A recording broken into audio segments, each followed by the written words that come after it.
Spirit Catholic Radio presents a radio show for those of us Cradle Catholics who might have forgotten some of the things we learned in school.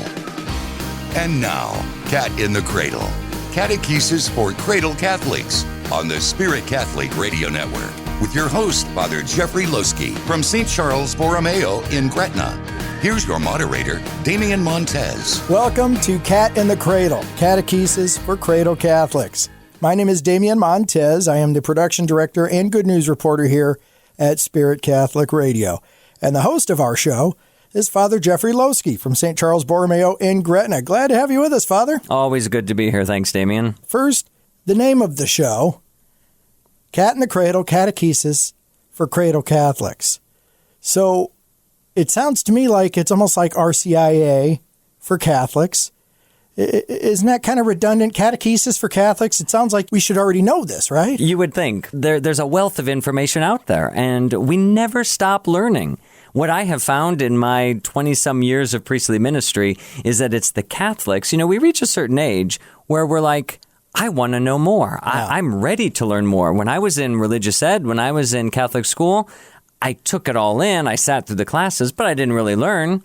This is an opportunity now to really learn what our Catholic faith is all about.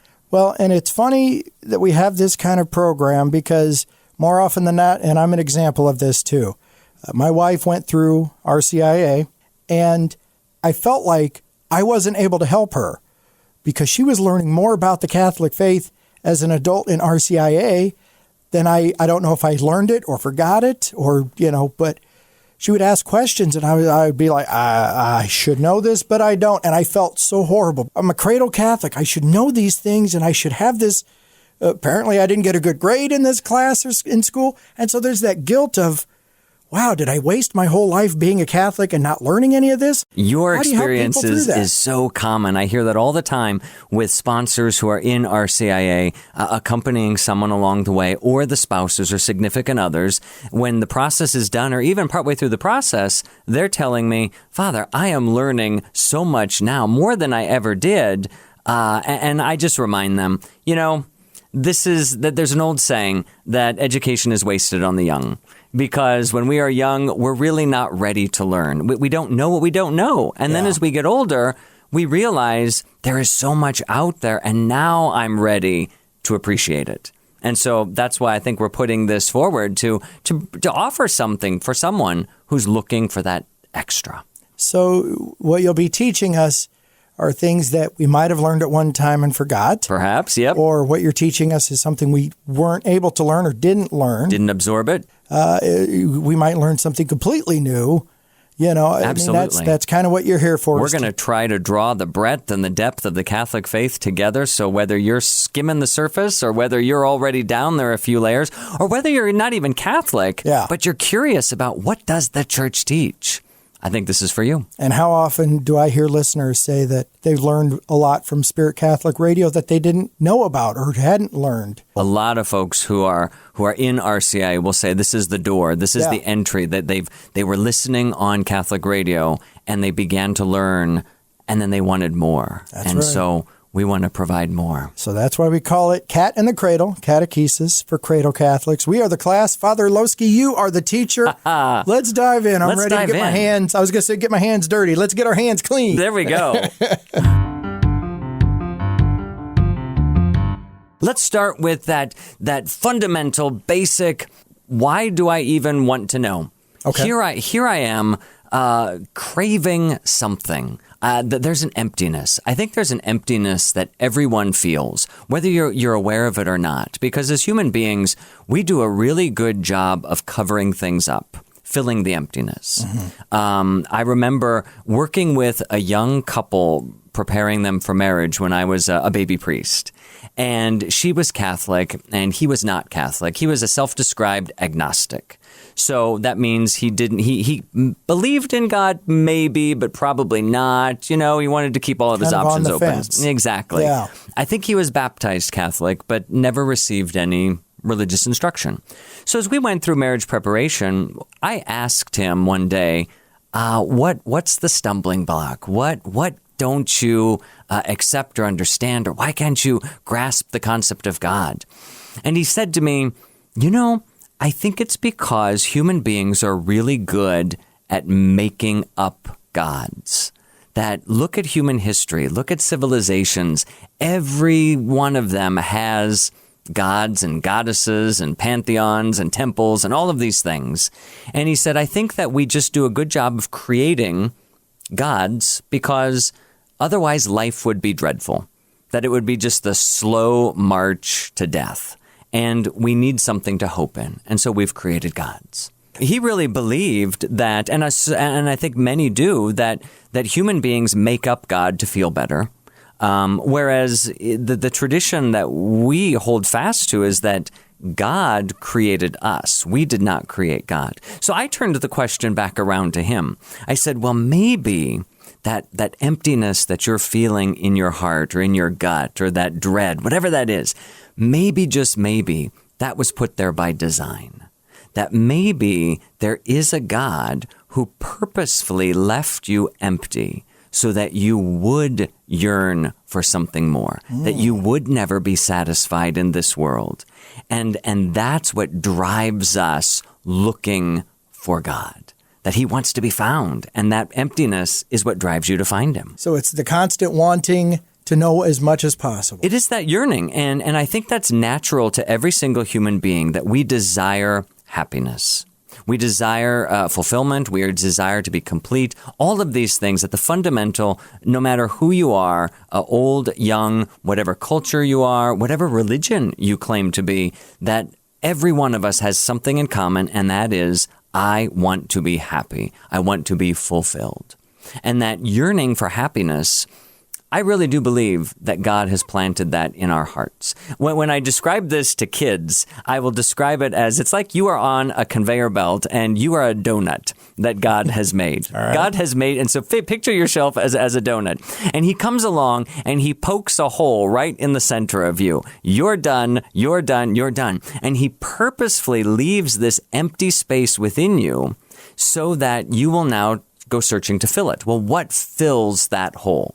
And so I asked the kids, well, what shape is the hole? And eventually we land on, it's a God-shaped hole. And only God will fill that hole. The irony is that many people don't know what that emptiness is, what that shape is. And so we fill it with pleasure, excitement, the sex, drugs, and rock and roll culture. All of these things that give us momentary highs, but they never really satisfy. And you're constantly needing more. Like, I've satisfied myself on this high or this excitement or this drug or whatever. Well, now I need another dose, or now I need to up the ante. And it doesn't leave us happy or fulfilled. Well, there is something that does, and that is God, and that's where our search for happiness begins. So how do we as Catholics get rid of that which we're filling the hole with temporarily? My thing is golf or TV or, movies and all these things. Or like you said, then it could be, libations and drugs and all the different vices that are out there. But at some point, how do we know when it's time to take all that out of our donut hole and fill it with God? I would hope that it happens before we hit rock bottom. Yeah. For many people, that hitting rock bottom is the necessary part of the journey. But what we are called to do as men and women of faith is to offer the invitation to someone now that I have found something, and I want to share that something with you. And more than finding something, I have found someone, and I want to share that someone with you. And when we offer that invitation, then people respond because something trips in the heart. And that's, I think, part of the reason why we're offering this kind of experience, because there is something that gets tripped in the heart, and I want more. Well, where do I find it? Yeah. We want to find that God who has created us. And it's not unreasonable. I think that human beings in cultures past have created all of these gods and goddesses because they were yearning for that something more.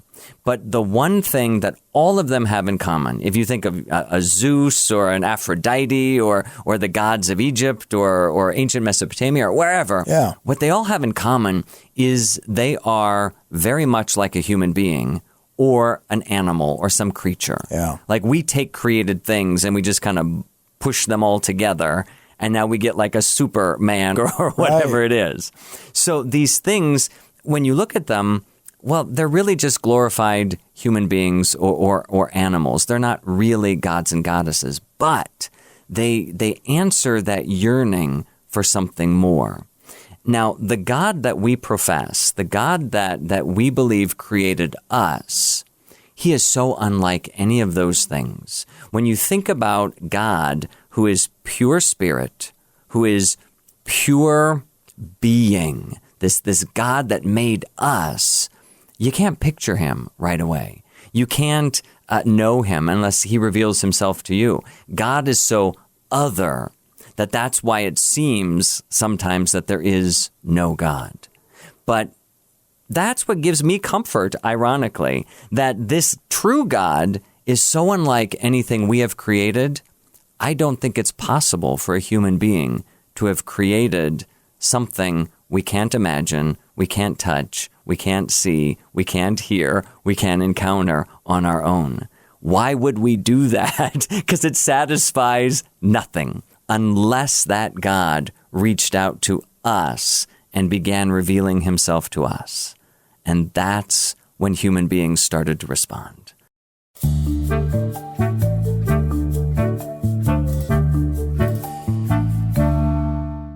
Two things jump to my mind. First of all, we do have to be careful about falling into that ancient, what I'll call pagan, tendency to create God. Yeah. That one of my favorite authors is C.S. Lewis, and he, in his Screwtape Letters, he has a moment in there where he talks about the temptation to pray to the image of a God that we have created rather than praying to the God who created us. Yeah. That I'm just more comfortable with that crucifix or seeing Jesus as a gentle, loving person as opposed to someone who may be a little miffed at me when I sin or whatever, that I decide what God is going to be like, and that's the image then that I create. So I think we just have to be aware that we're doing that. Yeah. That's the first step, when admit what you're doing so that you can maybe avoid it as you go forward. Mm-hmm. So we'll bracket that off and set that to the side. The second thing is, if this God really does want to be in a relationship with us, he is showing himself to us. And there are lots of different ways throughout history that this God has shown himself to us. And we call this divine revelation, that there's nothing you can do. There's no place you can go. You cannot find God on your own. There's not even mental exercises that are going to get you there. St. Thomas Aquinas was brilliant, and he laid out several different arguments for the existence of God. They're good, but you still need faith to make that final leap to say, yes, I do believe in that God that I've just thought myself into. Yeah. So this idea of revelation, that's what we're looking at. And you brought up C.S. Lewis, author of The Lion, the Witch, and the Wardrobe. Absolutely, yes. A lot of people don't realize C.S. Lewis has a lot of amazing books on the Christian faith. He didn't believe at first. Is that right? Am I correct? He himself was one of these that would have considered himself an agnostic. He kind of had no faith, didn't really believe. He had a conversion experience where he just had this overwhelming sense as he was walking on campus at Magdalen College in Oxford, this wonderful sense of the greatness that was so beyond him, and that deep, deep desire, the very things we were talking about. There's just something more. And all of a sudden, when you have that realization, you cannot help but go back. Well, then your eyes open and your ears open and your soul opens. You go, okay, Now I'm ready to start learning. All you need to do is give God a crack, and he is going to rush in like water does when you've got a leak. And C.S. Lewis was a naysayer, and then he became a Christian apologist, someone who actually argued for the faith. And even though he wasn't Catholic, he was about as Catholic as you can get without actually crossing the line.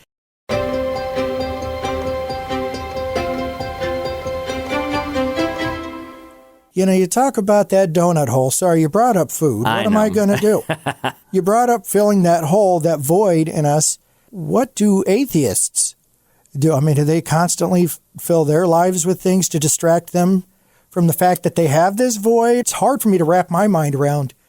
And I'm sure atheists have a hard time wrapping their minds around believing there's a God. The concept of and God. I'm on the other side. How do you not, when you see all the good things and all the beautiful things there are, how can you not see? There's probably a different answer for everyone. Yeah. That, you know, if someone considers himself or herself an atheist or an agnostic or wherever they are in that journey, I think we see more of it today. I think as you look in the world today, you are seeing more and more of people who either just have this disposition of, I'm just going to question everything. I'm not going to accept anything that's been given to me, especially if it's been given to me by an institution or something like that. Yeah. So church, not necessarily. We're going to put that aside. I've got to find this myself and be satisfied myself, or I need the scientific proof, whatever it is. So I do think there are those out there who they just have accepted that life is limited. This is all there is. I'm going to live my best life here. And when I die and everything is over, it's simply over. And I'm just not going to fight that. So there's a certain resignation and trying to live in peace with that. But I think it is a constant struggle. I do think it is a constant, well, now I have to keep choosing this path that I've selected. Yeah. I'm not saying perhaps for everyone, but I do think that's common. I think those who are maybe consider themselves agnostic, they want to believe, so they haven't let go of the idea that maybe there is a God out there, but also don't want the, I'll call it obligations of faith, that if I really do acknowledge that God exists, then that changes, it has to change me. Now I have to live in the relationship with this God that I've just acknowledged. I do think it is a struggle. I think it's not natural.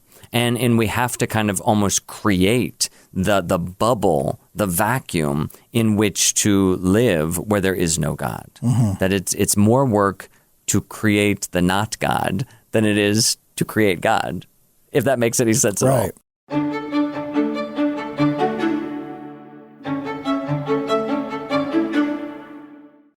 What about the Catholics that have kind of strayed, but are still trying to hold on to that rope of, I don't agree with a lot that's going on the political side of things, but I still want to be able to hold on to what little faith I have left. How do I pull myself back into that boat? So I was a professor of philosophy in a couple different community colleges here in the region when I was teaching in high school. And it was a wonderful opportunity to share kind of the worldview that so many people have today with kids who are trying to figure all this stuff out and trying to carve their path and whatnot. And one of the things that I explained to them is when you look at the history of humanity and the philosophical thoughts and progressions that we have taken over time, I would say that we have moved from a place of what we would call absolutism, where there is a clear right and wrong, there is clear truth and not truth, and that you could know these things, that it was possible to use the power of reason to know really what was good, what was wrong, what was evil, all of these sorts of things. That gave way over the centuries to what we might call a sort of soft universalism, where, well, there isn't a one truth that's true for everyone. There are basic truths, but then every culture has its own way of encapsulating those truths. So maybe what's true for me as a man isn't true for someone who is a woman, or what's true for this culture that we live in the Western Hemisphere isn't true for those who live in the East. And I could never impose our culture upon their culture. So as time moves on, we go from this universal truth to now more, regionalized truth. And then that shrinks down even again to a more individualized truth, where it's not just a culture, but it's me. What's true for me may not be true for you. So I can believe this, and that's great, but you may not believe it, and that's great too. Whatever works. You do you. That kind of mentality.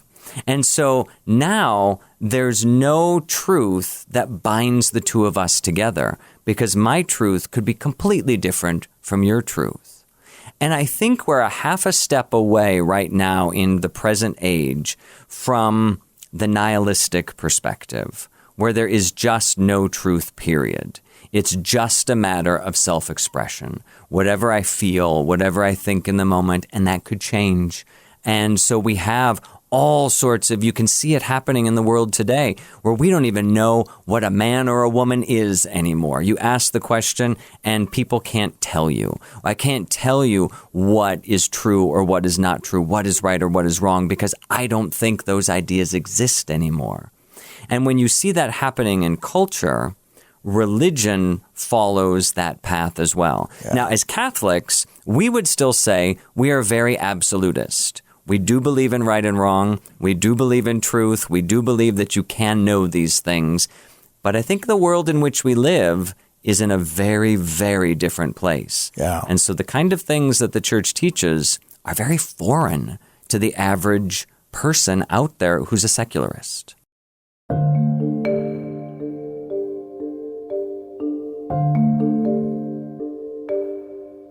Someone listening right now has somebody they know that they wish they could get them turned on to the Catholic faith. What do we say to that listener to maybe pass along to those loved ones to help them? I think there are a couple of different answers, again, based on personalities and your own relationship with this person that you know. Maybe it's offering an invitation to someplace safe where you can explore in a non-threatening way. And maybe programs like this are going to be that.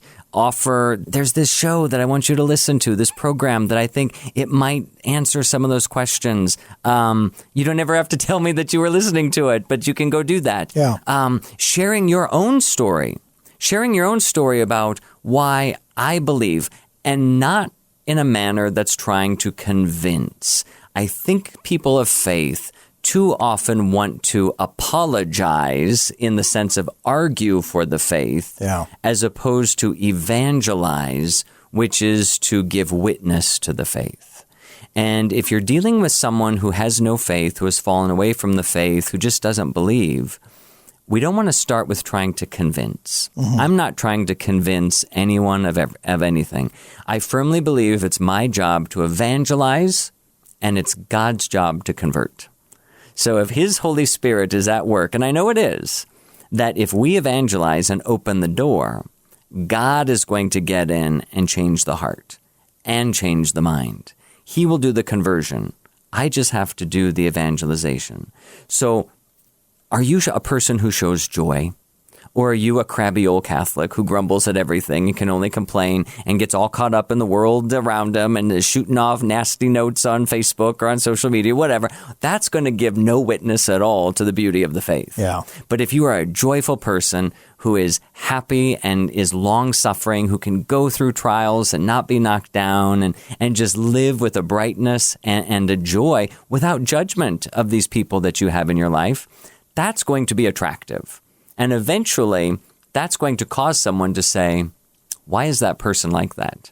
Because everyone else I know is so political or so angry or so full of rage or so whatever. We've got to be different than the world around us. Yeah, you will stick out because, instead of selling the Catholic faith, you're selling your love for the Catholic faith. And if you constantly show that in what you do and what you say, and what you post on social media, yeah, people start to wonder because that's not normal. Right. You're too happy. Everything is grim and everything's expensive and everything is horrible because that's what the news tells us. Yes, it does. Yet here's this person over here who is happy and taking it all in stride and just saying, you know what? God's got our backs. And it makes people wonder about you. And That's when they exactly wonder, it. Then they know who to go to when they start to have questions. It starts to tickle that emptiness that is inside, and you begin to find the thing that really is going to satisfy. And that's what the journey is all about. And there are many people who take that next step and say, I want to be on that journey. And for Catholics, we call that the RCIA, at least at present, the Rite of Christian Initiation of Adults. And for most people who are wanting to explore the faith, who want to know a little bit about it, the church opens her doors and says, come on in and let's sit down and ask those questions and dig into this and find the answers. And you don't have to make a commitment. You don't have to... You sign up today that, okay, if I've walked through these doors, now I have to be Catholic. No, the process it's actually an ancient process. When we think about how the first Christians became Christian, they were pagans, they were non-believers. To become a Christian in those days was a total culture shock.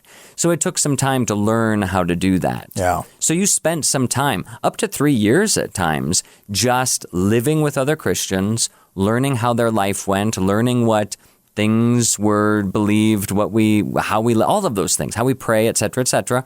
And then after a period of time, you realized, I do believe this. I am living this. Now I want to come in. And baptism and the sacraments would follow after this lengthy period of learning. After the Second Vatican Council, the church resurrected this ancient model and said, those of you who are not baptized out there and want to come in, we're going to surround you with a community that just wants to show you what the faith is. It's not just an academic exercise. So come on in, spend the time, be transformed, and see where that takes you. Tune in next week for another episode of Cat in the Cradle, Catechesis for Cradle Catholics, with Father Jeffrey Loseke, right here on the Spirit Catholic Radio Network, a production of Spirit Catholic Radio.